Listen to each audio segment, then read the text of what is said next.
자, 마지막 코너입니다. 그런데 말입니다. 자, 이번 주 그런데 말입니다는 아토믹 하트. 네. 게임 패스로 나오고 아주 5년 동안 발매 연기를 했던 그런 아주 러시아 게임이죠. 네. 자, 일단 이 러시아 게임인지 잘 모르겠어요. 이게 일단은 제작사가 문드피쉬라고 하는 게임인데 먼드피쉬라고 하는지 문드피쉬라는지 모르겠어요. 어쨌든 문드피쉬라고 하는 게임 그 회사인데 네. 시작은 키프로스에서 했다고 해요. 키프로스는 러시아가 아니잖아. 그런데 지금 현재는 또 러시아, 그러니까 시작은 거기서 했는데 결국은 뿌리가 러시아가 된 건지 어떻게 되는 건지 모르겠지만 어쨌든 러시아의 게임 제작사로 보이고요. 최근에 이제 지난주에 뉴스에 소개를 했었죠. 우크라이나 정부가 이 아토믹 하트의 판매를 중지할 것을 이제 요청하기도 했었고, 네. 뭐 다른 국가에도 보이콧 좀 해달라 이렇게 해서 요청하는 사건도 있었고, 그 앞에는 아토믹 하트를 플레이하는 그 유저들의 개인 정보를 러시아 정부에다가 제공한다. 이런 의혹도 있었어요. 물론 제작사는 공식적으로 부인했습니다. 부인했지만 어쨌든 뭐 물론 그거 정보 유출해서 어디다 쓸 건지 모르잖아요. 제 거 개인 정보를 러시아 정부가 가져가서 그걸 어디다 쓸 건데? 어디다 쓰는지 모르겠지만 어쨌든 여러 가지로 말도 많고 탈도 많은 게임이긴 한데 일단 게임 자체만 보면 나쁘지는 않습니다. 그렇죠. 좋다고는 말 못하겠고요. 단점은 나중에 몰아서 말할 테니까 일단은 뭐 나쁘지는 않습니다. 나쁘진 않은데 세계관이 조금 특이해요. 일단 러시아가 세계 2차 대전에서 승리를 한 그래서 세계 최강국이 된 다음에 세계 최고 수준의 과학기술을 보유한 상태로 뭐 이제 이렇게 저렇게 진행하다가 그 인류하고 사이보그 사이의 전쟁이 일어난다. 뭐 요런 느낌의 가상 역사물이라고 생각하시면 돼요. 그러니까 가상 역사물에 가상 뭐라고 그래? 대체 역사물이라고 하나? 어쨌든 if 시나리오리 가상 역사에 스팀펑크 SF 게임을 섞은 게임이거든요. 그래서 맞아요. 자, 기본 장르는 FPS 게임입니다. 그러니까 FPS 게임에다가 스팀펑크 그리고 가상 역사를 생각을 하면 그리고 그 등장인물로 나오는 게 좀 약간 미친 과학자, 매드 사이언티스트의 여러 가지로 마시간 인물들이 많이 등장하는 걸 보면 이거 누가 봐도 바이오쇼크거든요. 그렇죠. 그런 느낌이 좀 있죠. 네. 네. 그래서 그래픽 느낌이든지 여러 가지 분위기가 바이오쇼크가 굉장히 많이 생각나는. 그리고 제작사도 대놓고 바이오쇼크를 얘기합니다. 바이오쇼크 오마주한 부분을 얘기를 하는데 그래서 세계관 표현은 나쁘지 않아요. 그렇죠. 세계관도 그렇고 배경도 그렇고 전체적인 분위기가 그렇게 썩 나쁘진 않아요. 그러니까 하면서도 와 이거 연출 잘했네 뭐 이런 것들이 굉장히 많아요. 뭐 행진하는 그쵸. 씬이나 아니면 뭐 그 하늘 날아다니거나 아니면 뭐 나무까지에 뭐 매달리는거나 처음 나왔을 때 뭐 이렇게 배 타고 가는 거면서 풍경 바라보는거나 그러니까 전체적인 그런 배경들이나 이런 것들은 굉장히 잘 만들었어요. 깔끔하게. 그러니까 이런 식의 가상 역사물 같은 경우에는 사실 이게 과거인지 미래인지 알기 힘든 이런 느낌으로 진행해야 되거든요. 그렇죠. 그러니까 우리가 보통 고전 영화라든지 뭐 역사 사진 이런 데서 보는 것처럼 한 70년대, 60년대의 그런 사람들이 입고 있는 옷 같은 경우에는 거의 그런 느낌이고 뭐 건축이라든지 주택이라든지 뭐 건물 같은 이런 건축 양식 같은 경우에도 약간 과거의 느낌도 나는데 그 안에서 로봇이라든지 기계, 뭐 무기 이런 것들은 약간 미래적인 모습을 보여줘야 되니까 이 두 개가 어색하지 않도록 잘 어우러지게 이렇게 세계를 만들려고 하면 이게 은근히 쉽지가 않은 편이에요. 맞아요. 이게 어색하면 게임이 진짜 세계관이 하나도 안 와닿게 되거든요. 근데 이런 부분들은 꽤 잘 만든 편이고요. 사실 이런 걸 가장 잘 만들어냈던 게 바이오쇼크죠. 맞아요. 맞아. 그래서 바이오쇼크가 명작인 거거든요. 그러니까 시대적으로 6, 70년대 느낌이 나는데 막 인공지능 로봇이 돌아다니고 그렇지. 뭐 드론이 날아다니고 이런 부분들 이런 게 사실 스팀펑크에서 많이 보이기는 하지만 잘 만들기가 쉽지가 않은데 이 아토믹 하트 같은 경우에는 그런 부분들은 꽤 잘 만들었어요. 그리고 아까 노우미님이 처음 얘기했던 것처럼 그 시작할 때 보면 그 세계관을 이렇게 보여주기 위해서 맞아. 도입부라고 해야 되나? 처음에 작은 배 곤돌라 같은 거 그런 걸 타고 이게 운하를 내려가면서 도심의 전체 주변 이런저런 모습을 볼 수 있도록 일부러 그렇게 연출을 하죠. 보고 그다음에 뭐 중간에는 또 이제 드론에 매달린 상태로 차로 이렇게 날아다니면서 맞아. 도시 전체를 보는 이런 연출. 이게 노골적으로 세계관을 이렇게 보여주는 거거든요. 이런 세계다. 그치. 딱 그게 딱 보여주는데 되게 네. 신선했거든요. 그쵸. 아, 내가 저기 있었어 아까? 막 이런 느낌도 있었고. 그러면서 나 흘러나오니까 음악 얘기를 잠깐 하면 여기서 아까 말씀하신 김에 그때 흘러나오는 노래가 뭐냐면 러시아 민요예요. 백만송이 민요 장미. 아니래. 내가 찾아봤어. 아니야. 아니, 백만송이 장미. 그러니까 그거 원래 민요야. 러시아 민요 민요고. 아니래. 아니야. 그럼 뭐야? 이거 말씀을 좀 드릴게요. 사실 이 노래가 나온다는 것 자체가 사실 이 게임에서는 되게 애매한 약간 그 러시아의 지배를 받았던 나라 입장에서는 되게 애매한데요. 이게 다바야 마니냐라고 하는 노래거든요. 근데 이게 원래 라트비아 노래예요. 아, 맞다. 그치. 라트비아 노래고 이게 라트비아의 어떤 가요제, 그러니까 그 TV 방송국이 주최했던 그 가요제, 우리나라로 치면 강변 가요제 뭐 이런 것처럼 그런 가요제에서 나왔던 노래인데 이게 내용이, 그러니까 제목이 다바야 마리냐가 그 마리냐가 준 인생이라는 뜻이에요. 맞아요. 그래서 전체 내용은 마리냐가 엄마고 마리냐가 소녀에게 준 인생 이런 건데 이게 그 가사 내용은 딸이 엄마를 생각하면서 부르는 노래예요. 아, 민요가 아니네. 이게 잘못 네, 전달됐는데 이게 리트비아 가요고 그거를 라트비아 가요입니다. 네, 러시아어로 번역했네.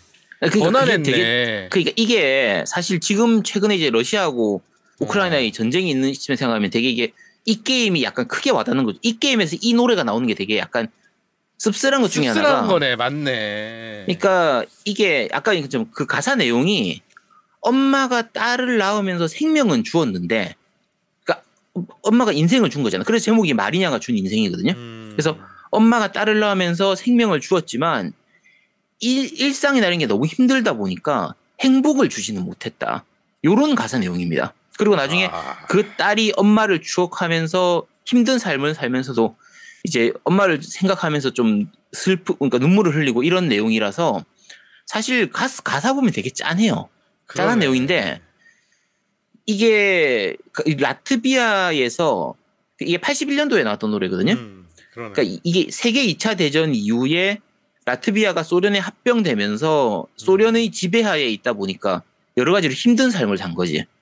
그리고 나중에 91년도에 소련이 붕괴하면서 라트비아가 독립을 하는데 요 곡은 소련의 지배를 받던 81년도에 나온 노래다 보니까 약간 소련의 지배를 받으면서 힘든 그 삶을 이렇게 표현한 노래였던 거예요. 그래서 러시아에서는 이 노래를 금지곡으로 만들었었대. 그래서 러시아에서는 정작 이 노래는 이제 금지곡으로 한 다음에 가사를 전혀 딴 걸로 바꿔가지고 러시아에서 있던 다른 그 스토리를 덮어 씌워가지고 러시아 곡인 것처럼 만들어버린 거야. 그 소련곡으로 만들어버린 거지. 와, 이게 엄청난 이게 이거 잘못 알려진 거네. 저는 이거 민요인 줄 알고 있었거든요. 러시아 민요인 줄 알고 있었고. 네, 저도 지난번에 스트리밍 할 때 이게 민요라고 하길래 민요인가 했는데 일부러 찾아봤어요. 찾아봤더니 아니야. 그래서 그러니까 러시아로 넘어가면서 그 백만송이 장미에 대한 그 스토리가 덮어 씌워지고 이게 일본으로 넘어가서 백만송이 장미가 되고 일본에서 그대로 백만본의 하지만 혼노 이제 바란가 이렇게 나왔어요. 나오고 이게 우리나라로 또 번안돼서 나오면서 백만송이 장미가 됐는데 그러고 나서 몇 년 전에 테치아가 또 나왔지. 테스형. 그렇지. 테스형. 테스형. 그러니까 내가 이게 지금 민요라서 내가 그냥 그래도 되나 막 이랬거든. 왜냐면 작곡가 이름을 다들 그 백만송이 장미도 심스봉으로 돼 있고 그다음에 테치형도 그 나훈아씨로 돼 있어. 그러니까 나는 음악하는 사람 입장에서 되게 이게 이상했었거든. 완전 곡이 같은데. 이게 원래 그 원작자가 그러니까 원작자가 처음 노래 불렀던 게 아이야 쿠쿨레하고 뭐 리가 크레이치베르가 뭐 그렇게 해서 이게 그쪽 라트비아 그쪽이 어쨌든 러시아 그쪽 계열이다 보니까 이름이 좀 어려워. 이거 제목 읽는 것도 어려워요. 정확하게 다바야 마리냐가 맞는지 아닌지 모르겠는데 그 글자가 되게 특이하게 돼 있어가지고. 맞아. 러시아. 네, 어쨌든 그런 곡이라고 합니다. 그래서 라트비아 어떻게 보면 우리나라가 식민지 일본 식민지 생활을 하면서 그 힘든 삶을 사는 노래를 만들었는데 일본이 우리나라에서는 그 금지곡 만들고 일본어로 번안해가지고 일본 곡인 것처럼 내놓은 셈이니까 사실은 이거 전체를 보면 이 게임에서 이 노래가 나온다는 게 사실 좀 씁쓸해요. 거의 그것도 오프닝에 나와요. 오프닝쯤에 나오는 거. 초반에 나오니까. 그러니까 이게 기본 배경이 되는 설정이 2차 세계대전에서 미국이 주도해서 이제 전쟁이 끝난 게 아니라 러시아가 주도해서 그치. 러시아가 승전국으로 전쟁이 끝나고 그걸로 인해서 소련이 그러니까 소련이죠. 소련이 최강국이 되고 기술적으로도 소련이 세계 최고의 나라가 된 이런 배경을 하다 보니까 그렇게 되면은 저 노래가 러시아에서 나왔겠지, 소련에서 나왔겠지. 이게 그러니까, 저게 굉장히 지금 저는 이제 게임을 해본 입장에서 굉장히 짠한 느낌이 드는 게 아토믹 하트라는 그 문구가 딱 뜨면서 게임을 시작을 알리잖아요. 그렇죠. 그 화면에 나와요, 저 노래가. 하늘 날아다닐 때 그때 나오죠. 네. 근데 거기 맞아. 아토믹 하트 이제 게임 시작합니다라는 게 딱 뜨면서 나오는 거라서 그걸 생각하면 굉장히 좀 그러네. 그렇죠. 그냥 들리지가 않아요. 저 내용을 알고 나니까 맞네. 여기에 이 곡이 들어가는 건 참 좀 그렇긴 해요. 씁쓸해 네. 조금. 네, 그런 부분이 있습니다. 자, 어쨌든 근데 곡 자체는 또 좋아요, 사실. 곡 자체는 좋고. 자, 이게 SF물이다 보니까 주인공이 한 손에 장갑을 끼고 왼손에 맞아. 장갑을 끼고 있습니다. 말 많은 새끼고. 이제 게임 내에서는 설정상 이게 폴리머 장갑 이렇게 얘기를 하는데 이게 기생수에서 있는 오른손이처럼 얘가 별도의 인공지능이에요. 이름이 찰스입니다. 이름이 왜 하필 좀 찰스야 하필이면. 찰스하고 얘기를 하고 싶나? 말이 통하긴 하나? 어쨌든 이 찰스하고 얘기를 주고받고 하면서 만담처럼 얘기를 하는데 이거 얘기하면서 스토리나 설정을 이렇게 좀 많이 풀어놔요. 그러니까 혼자서 진행하면 내용이 안 되는데 이 찰스가 여러 가지로 이렇게 막 얘기를 하니까 주고받고 하면서 지금 어떤 상황인지 앞으로 뭘 해야 되는지 뭐 이런저런 부분들이 얘기가 나오죠. 자연스럽게 얘기가 나오는데 이게 대사의 번역 상태가 문제인지 문화적 차이인지 몰라도 이 만남이 딱히 그렇게 재밌지는 않습니다. 그리고 번역적인 문제가 뭐가 있냐면 내용 자체가 계속 보면 장갑이 주인이고요. 사람이 그 집사야. 거의 그런 느낌이죠. 맞아요. 그래갖고 장갑이 주인이고 사람이 집사처럼 계속 대화를 하거든. 얘가 그러니까 장갑이 주인인 거야. 너무 그 대화 내용이 이질감이 계속 들어요. 그치, 보다 보면 되게 이상하게 느껴져. 그리고 제일 문제는 여기서 자막 얘기가 나왔으니까 하는 얘기인데 너무 작아. 맞아. 안 보여. 눈 빠질 것 같아. 그러니까 이게 아까 얘기한 것처럼 그 서로 주고받고 대화를 하는 과정에서 이제 세계관 설정이라든지 현재 상황 이런 거를 설명을 해주는 건데 자, 이 게임은 FPS 게임이란 말이에요. 그렇죠. 이동도 해야 되고 적하고 싸우기도 해야 되는데 그 사이에 그 자막 작은 걸로 나오면요.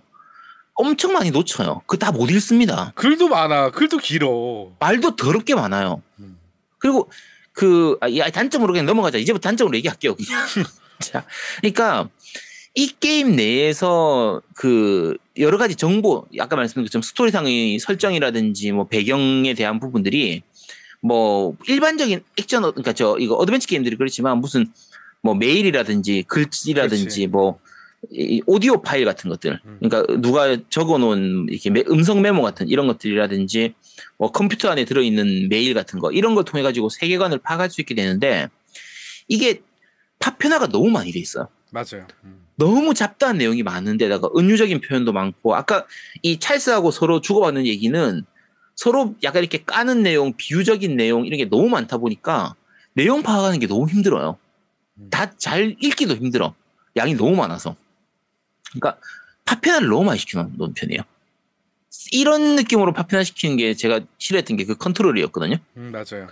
컨트롤 같은 경우에 그 전체 스토리를 다 파악하기가 너무 힘들어요. 대강은 알겠어. 대강은. 이것도 그래. 똑같아. 그러니까 이게 마찬가지야.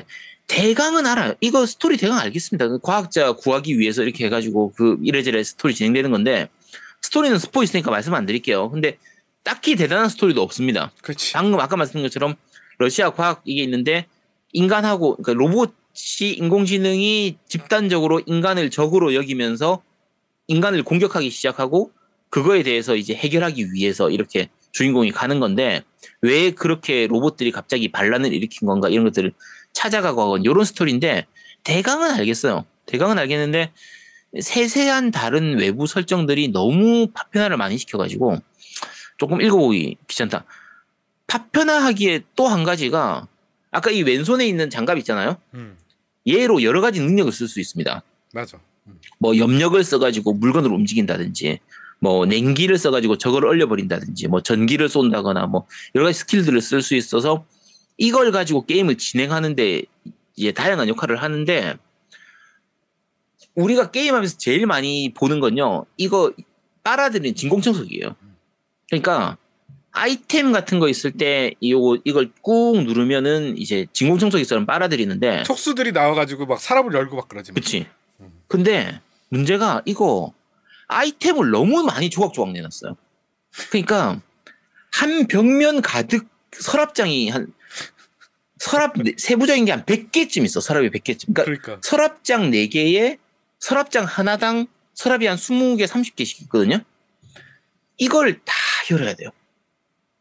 물론 실제로 할 때는 가까이서 하지 말고 약간 멀리서 떨어져 가지고 이렇게 진공청소기로 윙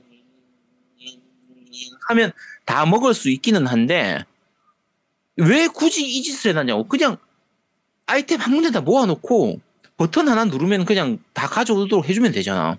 그러니까 저게 또 하나가 문제냐면 뭐가 문제냐면 저렇게 하다 보니까 아이템 막 들어오거든요. 그러니까 내가 뭘 먹었는지 몰라.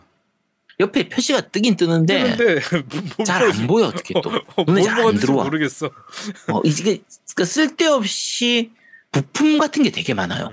그러니까 업그레이드 시킬 때 쓰는 것, 그다음에 이게 무기 제작 시스템 같은 것도 있기 때문에 무기 제작, 무기 업그레이드 시스템, 무기 커스터마이즈 시스템도 있습니다. 그러니까 각각의 무기에다가 뭐 이제 개조를 하는 게 뭐 손잡이, 탄창, 뭐 조준 장치 이런 것들을 다양하게 달아가지고 그게 뭐 예를 들면 전기나 화염 공격을 할 수 있도록 한다든지 뭐 조준기를 추가한다든지 탄창을 늘린다든지 이런 식으로 개조가 가능하긴 한데 이게 하다 보면 귀찮아요.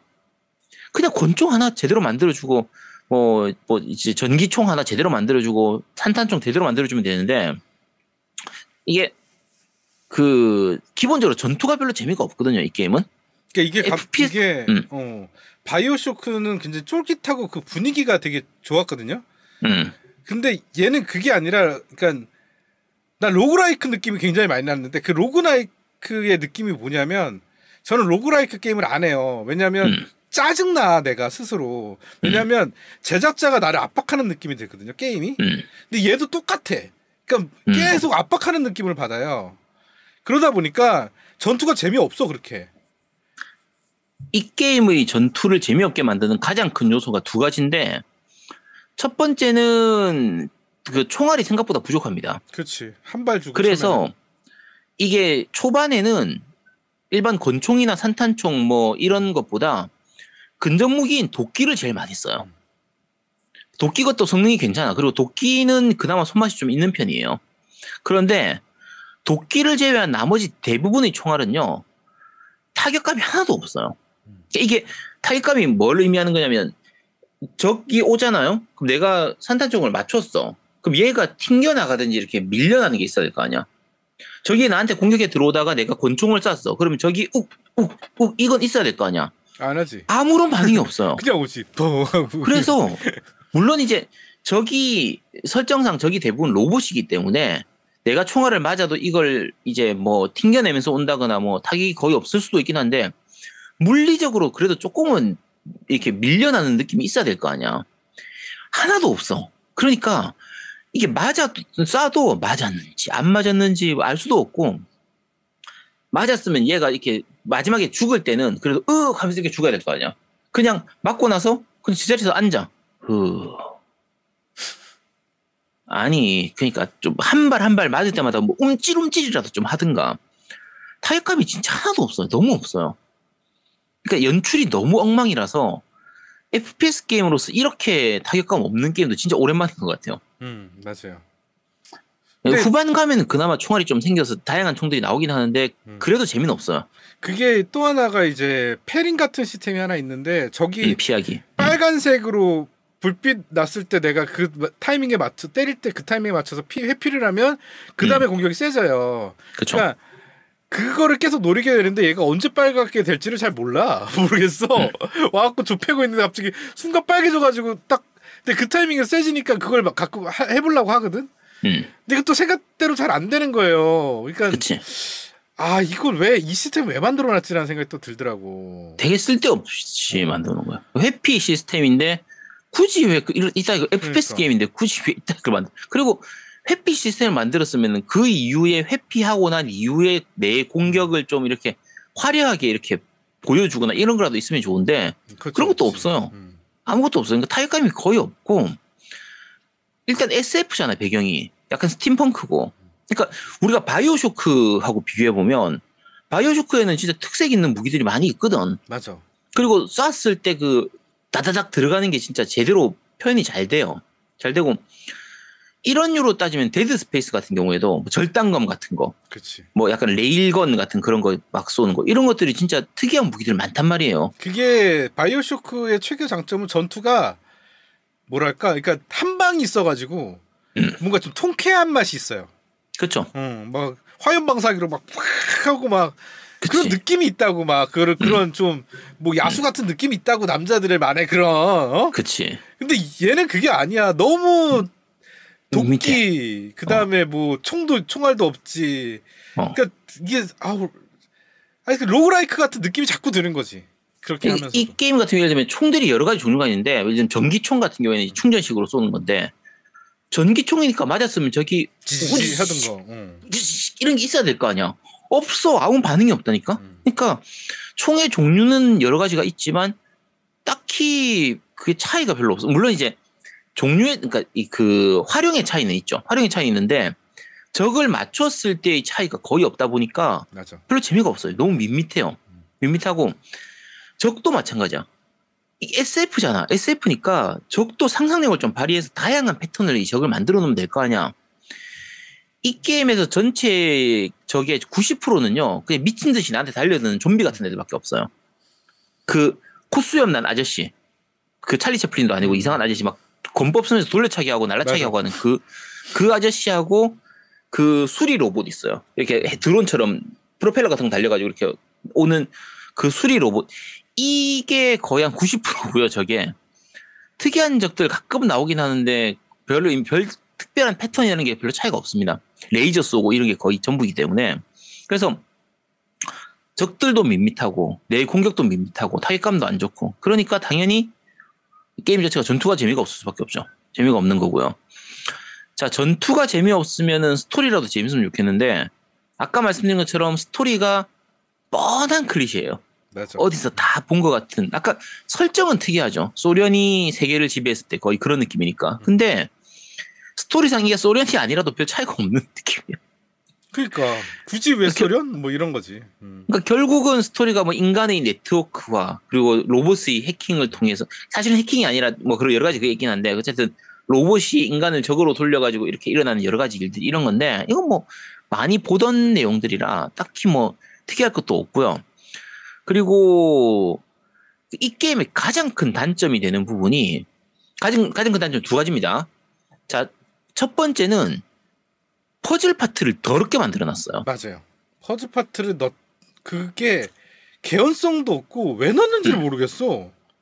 그러니까 보통 일반적인 액션 어드벤처 게임 같은 경우에 전투 파트 있고 퍼즐 파트 있고 왔다 갔다 하면서 해서 전투 파트에서 약간 긴장감을 높이고 그치. 퍼즐 파트에서 그거를 약간 톤 다운 시키면서 머리 쓰면서 이렇게 좀 이렇게 여러 가지 재밌게 하고 하는데 자, 이 게임은 첫 번째 문제는 퍼즐 파트에 나오는 이 퍼즐이 재밌지도 않고요. 이상한 타이밍이 자꾸 툭툭 나오거든요. 그치. 그러면은 그리고 이 퍼즐을 해결하기 위해서 여러 가지 행동을 해야 되는데 그 도중에 전투가 일어나요. 그러면 이 전투하는 것 때문에 퍼즐 푸는 게 방해가 되게 돼요. 이따위로 만들면 어떻게 게임을. 그러니까 기본적으로 액션 파트도 재미가 없고 전투 파트도 재미가 없고 이 퍼즐도 재미가 없는데 이 두 개를 또 쓸데없이 섞어놔가지고 그러니까 만약에 이 게임에서 전투 파트가 차라리 절반으로 줄고 퍼즐 파트에서 재미없는 퍼즐을 한 반 정도를 덜어냈다고 하면 이 게임 훨씬 재밌었을 거예요. 맞아.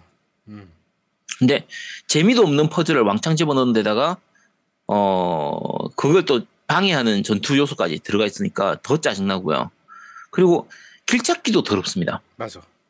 이게 기본적으로 내비게이션 시스템이 있거든요. 그러니까 목적지가 어디다라는 걸 표시를 해주는데 근데 그게 더 짜증나. 이게 사라지는 경우가 되게 많아요. 그치.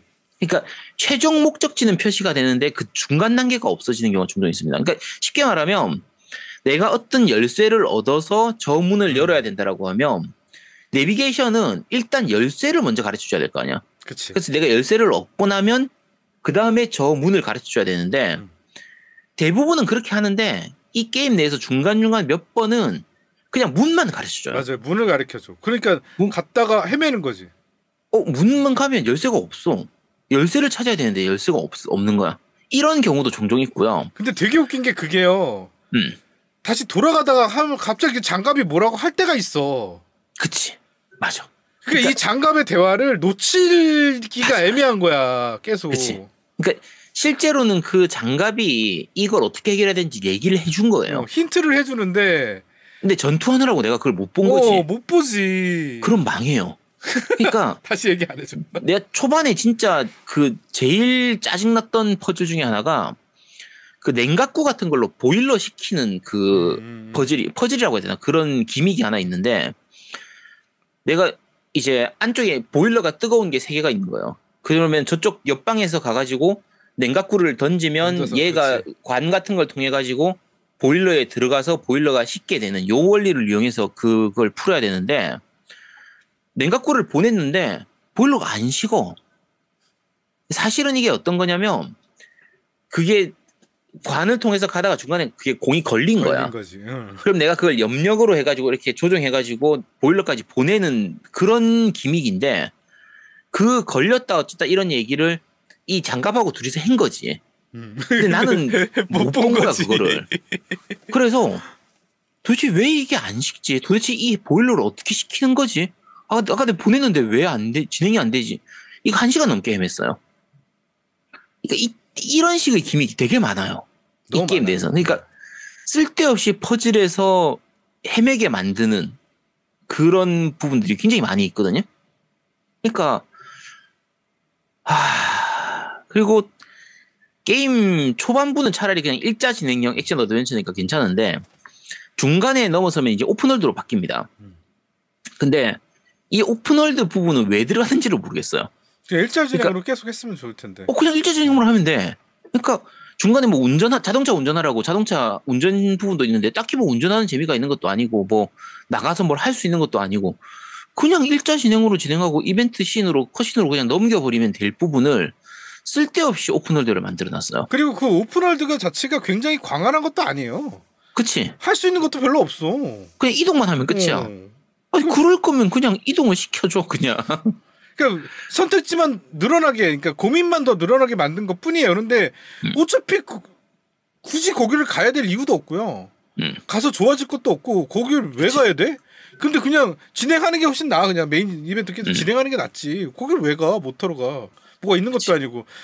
있긴 있죠. 아이템 파밍하는 거 이렇게 한 손으로 이거 하러 가는 거지. 그 아이템 파밍이 아까 말씀드린 너무 조각 나 있다 보니까 다 줍자니 너무 귀찮고 버리자니 진짜 아깝고 진짜 게으르 같아요. 그렇지. 정말 쓸데없는 느낌이고. 자 이제 마지막으로 얘기하겠습니다. 자 이 게임의 최악의 단점 뭘까요? 이게 제가 하면서 느끼는 건데 인게임에는 그나마 난데 컷신이 나올 때는 3인칭으로 바뀌었어야 돼요. 그쵸 맞아요. 이게 컷신이 하면서 컷신이 굉장히 다이나믹하게 움직이거든요. 근데 내가 1인칭으로 보면서 막 화면이 막 흔들리니까 내가 거기서 멀미가 나더라고. 맞아요. 게임 안에서는 인게임 중에는 그렇게 멀미를 느끼지 못했는데 컷신 보고 나면 그다음부터 이렇게 되는 거야. 그리고 이거 게임 설정에 들어가 보면 그거 흔들림 이런 거 시점 흔들림 좀 줄이는 게 있어요. 그걸 최대한 줄이면 그나마 멀미가 좀 덜한 것 같긴 해요. 근데 노무님 얘기한 것처럼 이벤트 씬에서는 쓸데없이 움직임을 너무 많이 만들어놨어요. 맞아. 그러니까 와 이거 참고로 제가 이거 방송하면서 처음에 첫날에는 이거 방송하면서 플레이를 했거든요. 근데 저만 그런지 모르겠는데 방송하면서 플레이하면 이게 모니터하고 저하고 화면이 가까우면 저는 멀미가 좀 더 심하게 나는 편이에요. 그래서 이제 TV로 연결해가지고 소파에 앉아서 좀 뒤에서 멀리서 보면은 멀미가 좀 덜 하거든요. 그래서 이제 TV로 플레이할 때는 그나마 좀 덜 하긴 했는데 그래도 이거 멀미가 되게 심합니다. 이거 쓸데없이 화면 흔들림이 너무 많아요. 그러니까 이게 컷신 할 때는 원래는요. 이런 그 1인칭 컷신은 내가 보는 쪽만 그냥 비춰줘야 되거든요. 근데 강제로 내가 보는 걸 막 흔들어 버려. 그러니까 1인칭 시점이잖아. 그래갖고 내가 보는 쪽에서만 그 이벤트가 일어나는 걸 내가 보고 있어야 되는데 이게 아니라 강제로 나를 막 흔들어 버리니까 거기서 오는 그 적응을 못하는 거죠. 내 뇌가. 그렇죠. 보통 우리가 멀미가 일어나는 게 내가 보는 화면은 흔들리는데 실제로 내 몸은 안 흔들리기 때문에 그 격차에서 생기는 그 이게 보통 일반적으로 말하는 3D 멀미거든요. 근데 방금 제가 이 TV로 보면 덜한 이유가 TV는 멀리서 보면서 내가 보는 조그마한 화면만 흔들리니까 그치. 그나마 나은데 가까이에서 보면 내가 보는 큰 화면이 흔들리니까 뇌에서 더 많이 혼란 생기는 그게 있거든요. 그래서 어쨌든 이 게임 같은 경우에는 그 쓸데없는 그 카메라 흔들기 이것 때문에 그걸 자기들은 재밌는 연출이라고 좀 되게 이제 약간 다이나믹한 연출이라고 생각했나 봐. 하나도 재미없고요. 멀미만 나고 진짜 의미 없는 흔들림이 너무 많아요. 그냥 자연스럽게 옆으로 고개를 돌리면 될 걸 굳이 막 이렇게 돌려가면서 막 이렇게 가는.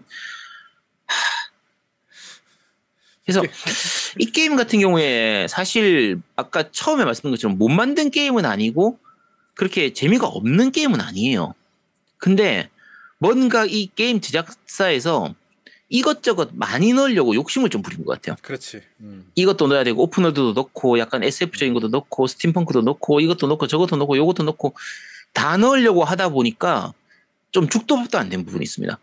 오픈월드 부분도 만들다 만 느낌이고 전투 부분에서의 타격감이라든지 전투에 대한 부분도 다 만들다 만 느낌이고 그 이제 무기 커스터마이즈 하는 그런 부분들도 커스터마이즈는 있는데 커스터마이즈를 했을 때 그 효과가 충분히 안 나와요. 왜 이걸 굳이 해야 되는지도 모르겠고 마지막에 보스도 진짜 욕 나온대. 그 힙합 그 발레리나 시장. 자 어쨌든 그런 게임입니다. 약간 어떻게 보면 차라리 이 제작사의 다음 작이 기대가 돼요.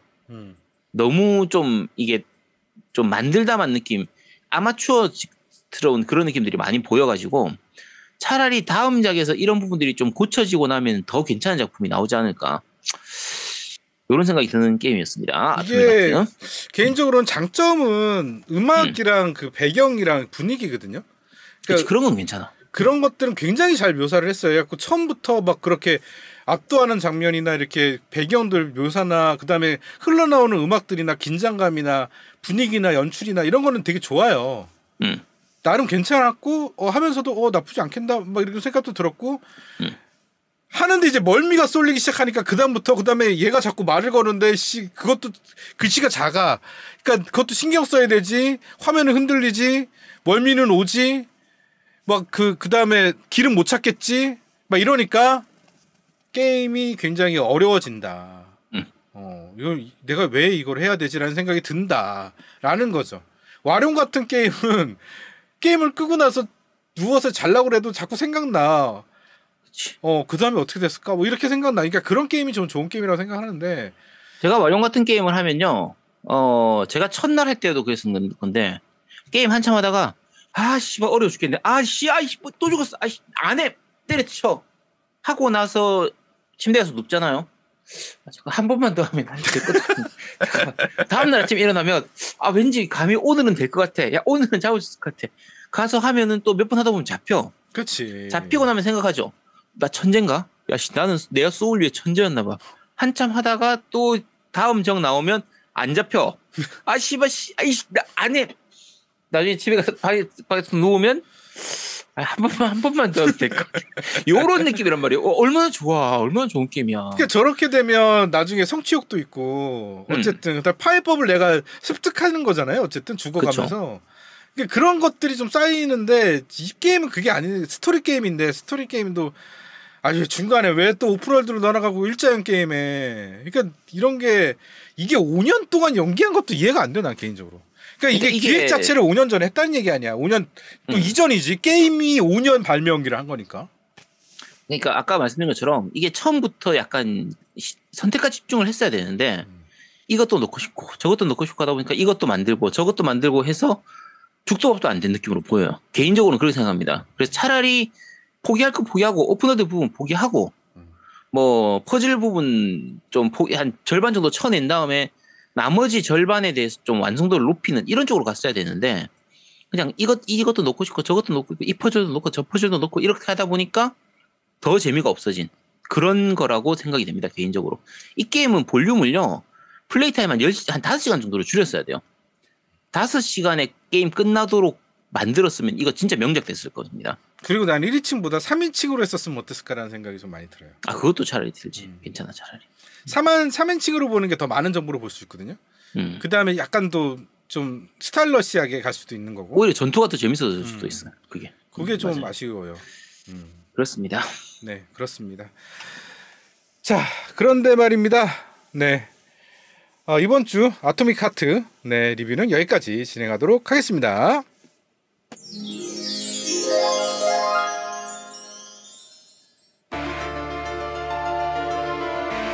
자, 겜덕비상 제 325화 퍼즐과 멀미의 합집합 아토믹 하트 편은 여기서 모두 마무리하도록 하겠습니다. 지금 저희 매일 그러니까 다음 주 월요일이죠. 월요일 또부터 이제 전덕비상 계속 하고 있으니까 전덕비상도 많이 사랑해 주시고 그다음에 우리 아제트가 매일매일 스트리밍을 하고 있습니다. 네, 그것도 많이 좀 봐주시고 네, 많은 응원 좀 부탁드리겠습니다. 저희는 그럼 다음 주에 좀 더 알차고 재밌는 소식으로 여러분께 찾아뵙도록 하겠습니다. 빠이요. 빠이요. 감사합니다. 감사합니다. 빠빠이요. 자, 다들 들어가세요. 네, 자, 겜가님 자꾸 롤 팔고 그러시는데 네, 여기서 그러시면 안 됩니다. 네. 그러지 마세요. 네, 내 초가스 어제 배나자고 했지 내가. 네, 럼블 스킨 그런 거 안 삽니다.